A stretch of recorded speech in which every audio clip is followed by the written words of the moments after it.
Imagine if they all failed the same test, who would have the lowest score?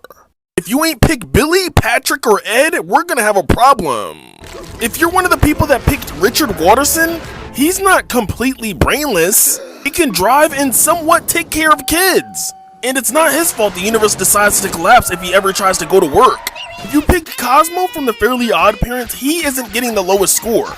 You can tell this goofy Cosmo to do something and he'll do it. He'll just forget right after.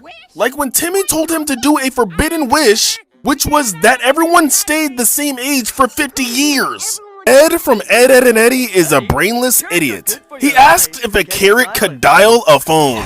He was dumb enough to think a belt was a snake. Slams his head into the ground and calls himself a woodpecker. And if you know who Ed is, you know that he's a psychotic idiot. But the two that are getting a negative score on this test are either Billy or Patrick. Patrick can't even say his own name. When asked by the teacher, Mrs. Pearl, he hesitated and said 24 was his name. Patrick Starr doesn't even know how to write his own name. Patrick's not even completing the first part of the test, which is writing your name. When trying to remove paint from a dollar, instead of looking up on the computer how to remove it from the dollar, he slammed the computer on the dollar. Then on the other hand, Billy, when sneaking into the house and opening the window, he still jumped through the window.